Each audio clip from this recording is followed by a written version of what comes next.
Muy buenas, queridos amigos, bienvenidos un día más a Quien Marque Gana. El otro día estuvimos grabando con nuestro amigo Reo de Fútbol Field, del que pronto podréis ver el episodio. Un episodio que precisamente nació a raíz de una conversación con Reo y que también nos había sugerido algún otro oyente. Y hoy volvemos a estar con mi querido Santi, de Historia desde el Banquillo. Muy buenas, Santi, ¿qué tal? Buenos días otra vez. Hoy vamos a empezar fuerte.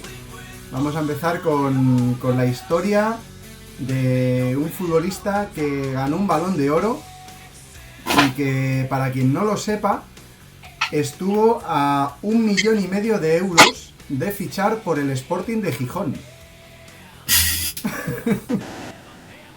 Fue el típico fichaje que pudo cambiar la historia de un equipo, igual que muchas otras veces un fichaje que sí se realiza cambia la historia, pero en el caso de hoy, bueno, era un futbolista muy joven, 19 años, creo recordar, desconocido por aquel entonces, se lo ofrecieron al Sporting de Gijón, pero claro, pagar 1,5 millones de euros para una economía como el Sporting en aquella época por un futbolista desconocido y de origen ucraniano, pues se les hizo un poquito difícil. Desecharon el fichaje y, cosas de la vida, años después ese jugador terminaría ganando un Balón de Oro. Para quien no lo sepa, hablamos de Andriy Shevchenko, posiblemente, si no el mejor jugador ucraniano de todos los tiempos, uno de los mejores, ¿no, Santi? Hombre, desde luego se le tiene que considerar como uno de los mejores, o sea, tanto a nivel de clubes, lo que conseguía hacer, sobre todo en el Milan, que es donde yo creo que lo recuerda más gente, aunque también en el Dinamo de Kiev, vaya tela, en la selección ucraniana, lo que hace de llevarlos a cuartos de final de un mundial en 2006, o sea, no tiene precedente y dudo mucho que se vuelva a repetir en un futuro próximo. Pero no todo en la vida de Shevchenko fue un camino de rosas, porque aparte de las lesiones que tuvo en la temporada 2006-2007, si no recuerdo mal, creo que fue una rotura de cruzado, que estuvo muchos meses y demás, consiguió recuperarse. La vida de Shevchenko fue complicada porque Shevchenko se crió a 200 kilómetros de la central nuclear de Chernóbil. Y como él mismo cuenta en un libro que publicó en el año 2005, titulado La mia vita, il mio calcio, él disfrutaba jugando al fútbol hasta que en 1986 se produce este accidente, la explosión del reactor 4, y él mismo cuenta cómo llegaron autobuses desde la URSS a recoger a toda la gente de su ciudad, y de repente se vio a más de 1.000 kilómetros de su casa, y como él mismo dice, como si estuviera viviendo una película, ¿no? Típica escena de película del éxodo de miles de familias y demás. Y él habla en su libro, y de hecho lo ha dicho en muchas entrevistas, que en su barrio empezaba a tener cada vez menos amigos. Una vez se trasladó a la URSS, que, bueno, pues por problemas de alcohol, drogas, problemas con las armas, no fue por problemas con la radiación, como se podría pensar, pero de repente, pues claro, se ve totalmente desplazado de su ciudad, sin amigos, y al final, pues él mismo cuenta que el fútbol le salvó. ¿De qué recordamos a Shevchenko en el Dinamo? Bueno, pues sobre todo aquella maravillosa dupla que formó con Sergei Rebrov en el Dinamo de Kiev. Fue algo increíble, ¿no? Al final, pues una pareja de delanteros. Si bien es verdad que el resto del equipo, pues, era un equipo muy compacto y demás, pero yo creo que si ese Dinamo de Kiev no hubiera tenido a estos dos delanteros, hubiera sido un equipo muy, muy distinto, ¿no? difícilmente yo creo que hubiese pasado la historia y difícilmente creo que tuviese el estatus que tiene a día de hoy de culto entre muchos aficionados que vivieron aquellas históricas campañas en la Champions en los cuales yo creo que se hizo más famoso el equipo. Pero hubo otro factor que yo creo que este fue el más determinante para que Andriy Shevchenko llegara a ser el jugador que fue y con esto ayudase a que Rebrov fuera también la estrella que fue, no al nivel de Shevchenko, porque es verdad que digamos la punta de lanza de aquel Dinamo era Shevchenko y Rebrov era, pues como se suele decir, el actor secundario, pero aparece una figura en Kiev sin la que Shevchenko no hubiera llegado a ese punto, y es ni más ni menos que el gran Valery Lobanovsky. Entrenador histórico. Y además con unos métodos que el propio Shevchenko calificaba de duros. Nos podemos imaginar en aquella época, pues además con el carácter soviético de Lobanovsky, pues... Eso también te quería decir. Realmente estos métodos tan duros son más bien propios de toda la escuela soviética de entrenadores, que no es una particularidad de Lobanovsky porque fuese un inspirado de su época. O sea, creo que toda la escuela de la época se basaba en un fútbol muy físico, muy veloz y en el cual pues tus aptitudes físicas tenían que estar al 100%. Sí, de hecho Shevchenko habla con muchísimo cariño de Lobanovsky, más allá de la dureza de los entrenamientos, y cuenta en el libro que Lobanovsky les hacía hacer decenas de repeticiones de lo que ellos llamaban la escalada de la muerte, con pendientes del 16%. O sea, ríete de la rampa del profe Ortega en Los Ángeles de San Rafael. Y decía que el que no vomitaba no jugaba de titular. Eso hace ver la dureza de los entrenamientos de aquella época, de cómo les exprimía Lobanovsky, pero claro, al final, pues bueno, los métodos, ves los resultados y dices tú, ¿cómo puedo cuestionar yo esos métodos si realmente me están dando resultados? Pero bueno, curiosidades de Shevchenko. De pequeño empezó practicando boxeo. Bueno, Ucrania es una cuna de grandísimos boxeadores, eso también hay que decirlo. Sí. Quizá por eso empezó practicando boxeo e incluso llegó a pelear en la Liga Junior de Boxeo de Ucrania. Pero todos los que recuerden a Shevchenko, pues recordarán que no era un delantero grande, fuerte, y precisamente por eso pues abandonó el boxeo y se decantó por el fútbol. Y el tiempo yo creo que le ha dado la razón. Hombre, sobradamente, yo creo. Sí.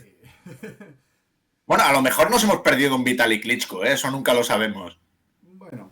Difícil. Yo prefiero quedarme con Sebagol, como le llamaron. Y el origen de este apodo se remonta a la temporada 97-98, con 21 añitos. Y es que en aquella temporada, en 41 partidos que juega con el Dinamo de Kiev, Shevchenko anota 33 goles. ¿Con qué edad has dicho? Con 21 años. Vale, joder. Pero es que en esa temporada, con 21 años, le hace un hat-trick al Barcelona en el Camp Nou en Champions. Y si no recuerdo mal, creo que es el autor de la asistencia del 0-4 de Rebrov. Joder, casi nada. Con 21 años.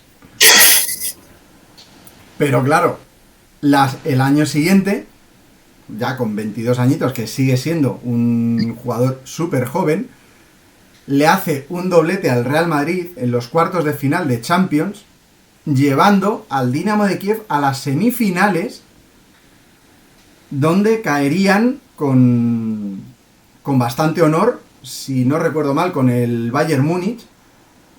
Creo recordar que por un solo gol.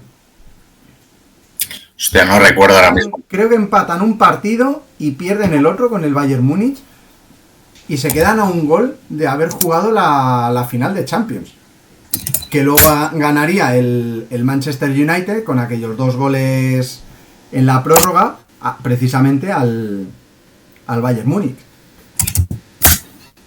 O sea, hasta aquí, fíjate la trayectoria de Shevchenko con apenas 22 años y ya era evidente que la Liga de Ucrania se le quedaba pequeña a este jugador. Y aquí es donde entra ese casi fichaje que hemos dicho. Es verdad que se produjo un par de años antes, con 19, pero aparece en escena el Milan y el Milan sí se lanza a fichar a Shevchenko, paga 25 millones de euros, una cifra a lo mejor elevada para aquella época, pero al final pues todo lo que dio y todo lo que hizo Shevchenko en el Milan y la plantilla de la que formó parte, pues hacen que fuera una inversión bastante rentable. En Milán, pues se convierte en el segundo máximo goleador del club con 175 goles y lleva al Milan a ganar absolutamente todos los títulos que disputan. Gana Liga, gana Copa, gana la Champions. O sea, es impresionante. Sin embargo, también le toca vivir la cara amarga del fútbol en Milán.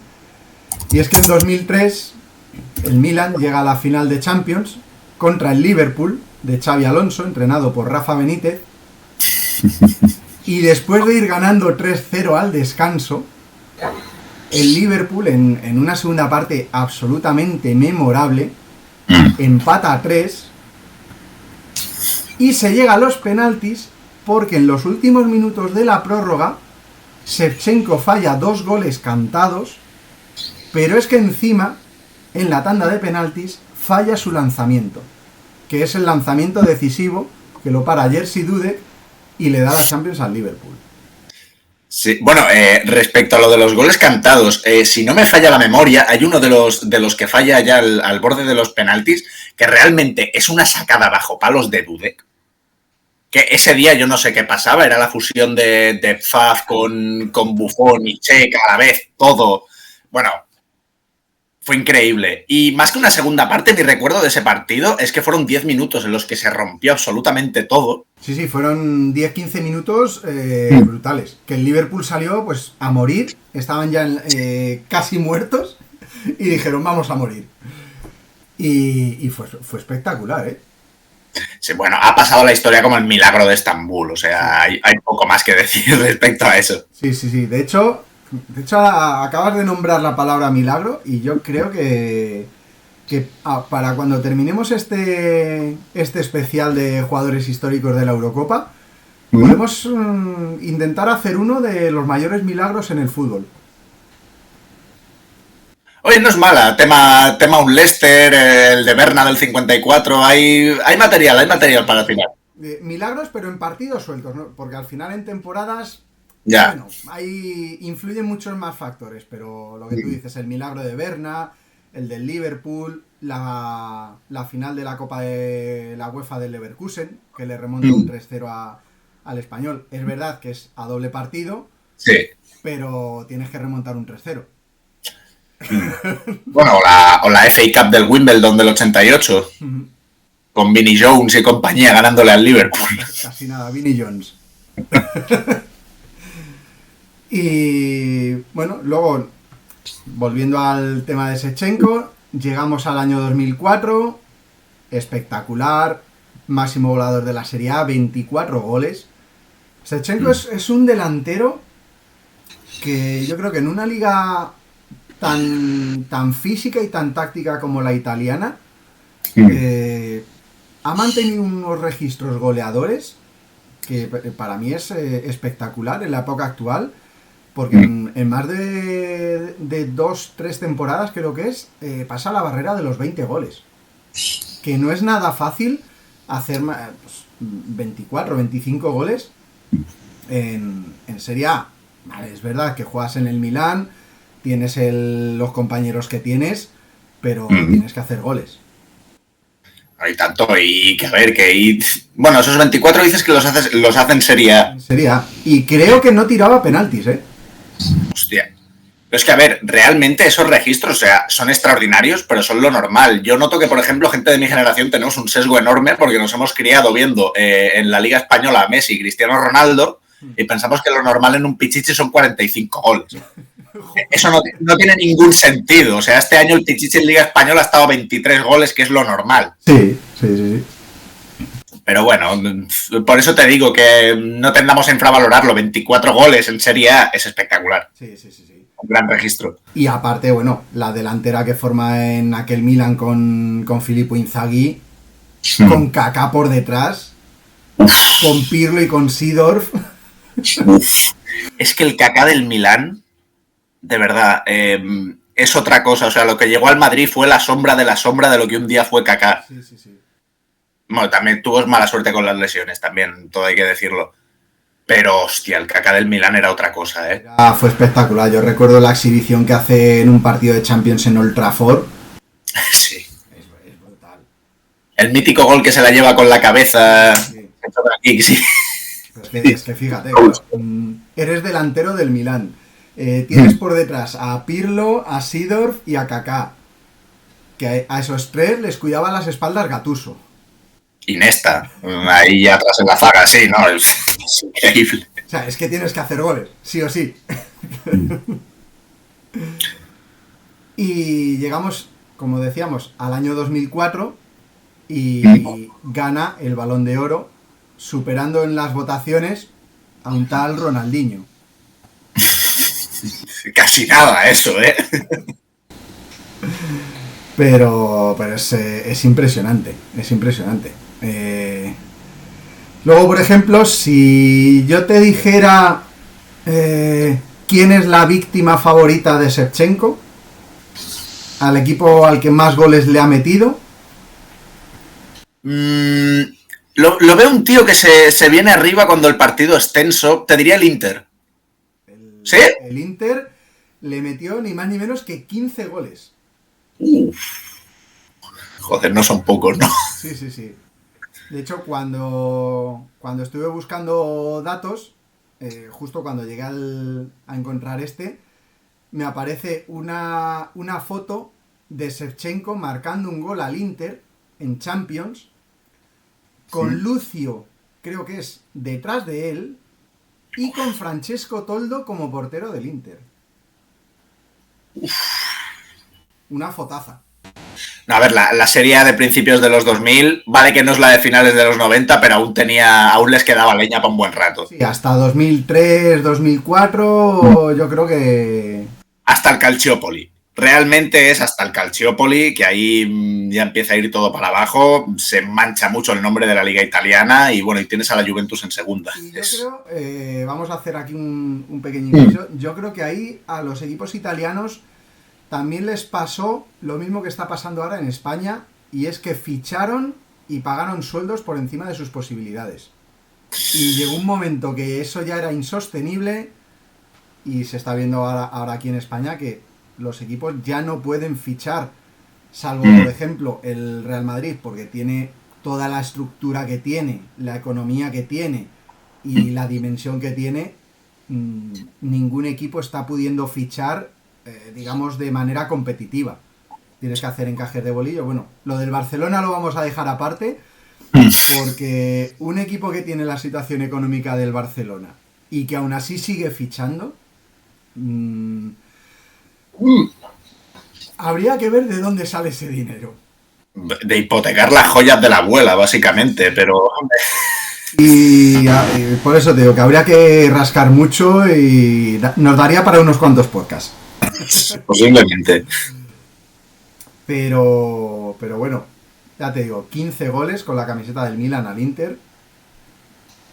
Y quizá una de las cosas que más le dolió, entre comillas, a Shevchenko fue que su gran mentor, y como él muchas veces lo dijo, su padre futbolístico, Valeri Lobanovsky, falleció en 2002, meses antes de que Shevchenko ganara la Champions en 2003 y el Balón de Oro en 2004.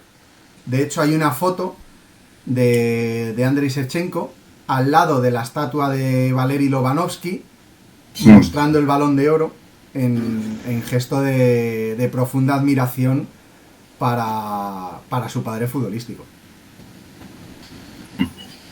¿Y cómo te quedarías si te digo que una de las grandes pasiones de Andrei Shevchenko, aparte de la cultura, era la poesía? O sea, me quedo un poco de piedra, esa no me la esperaba.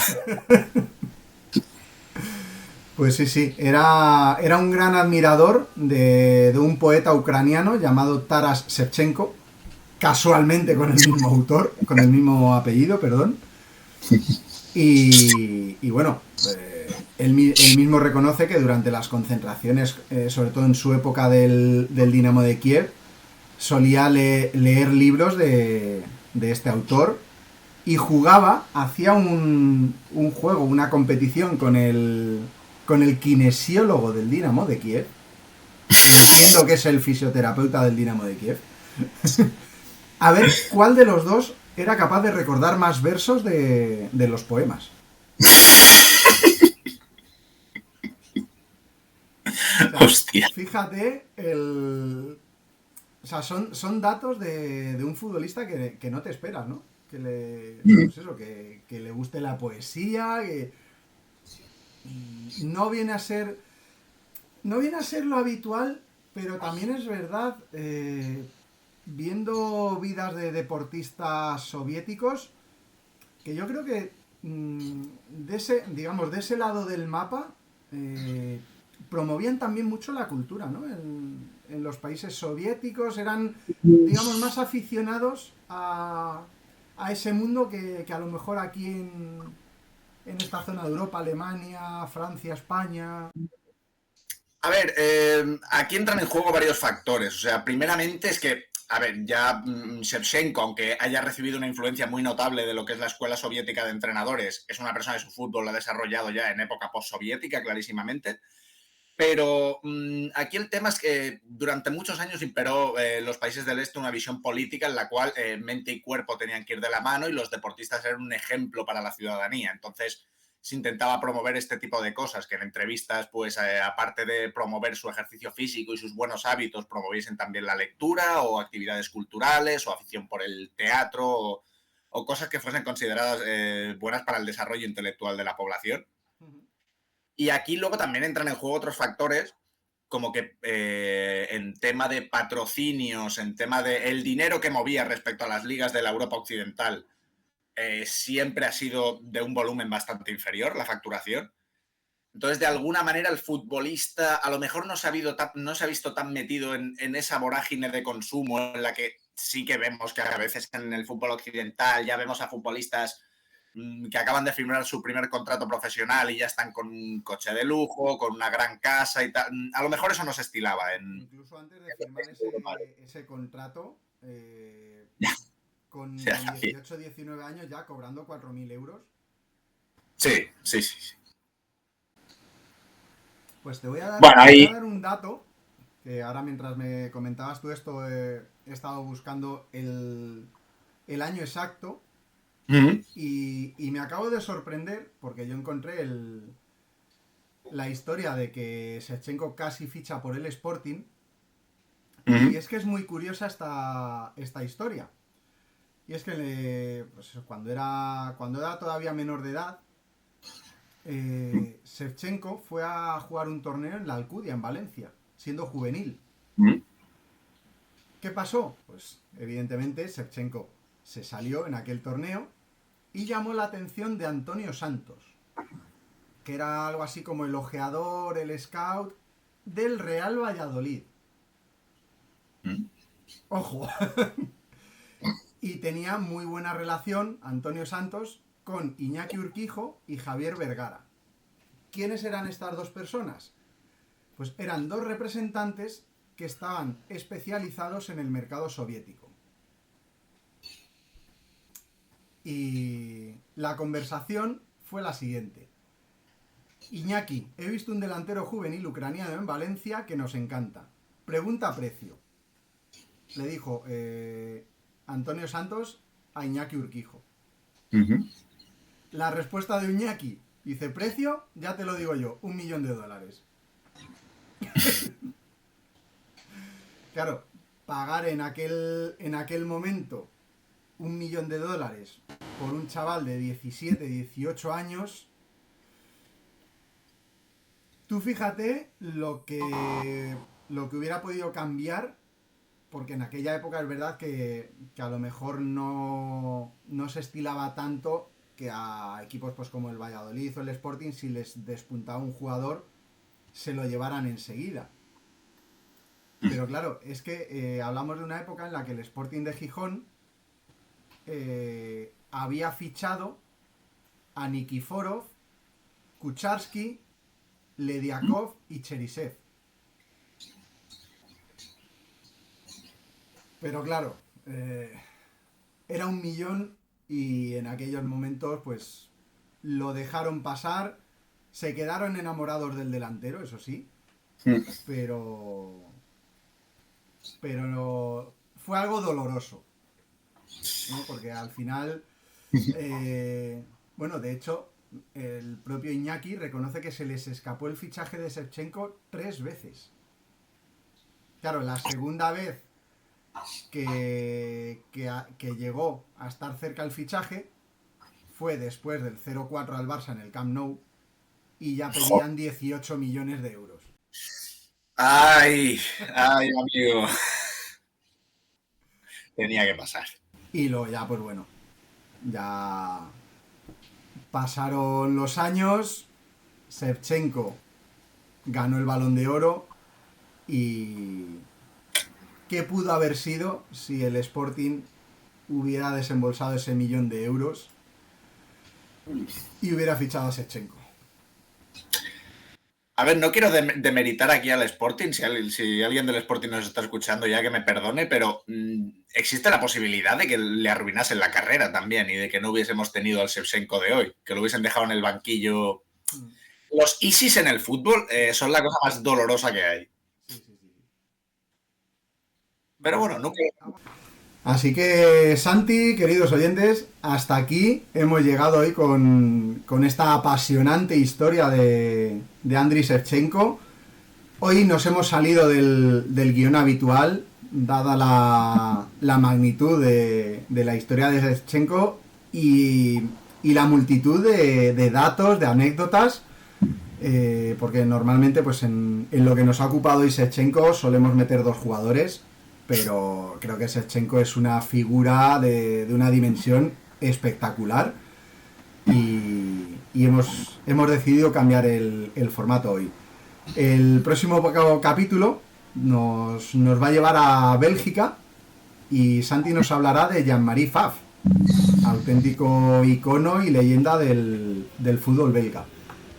Así que, como siempre os decimos, recordar dar ese like que nos ayuda a seguir, compartir con amigos y familiares para que este podcast pues pueda seguir creciendo y llegar a más gente.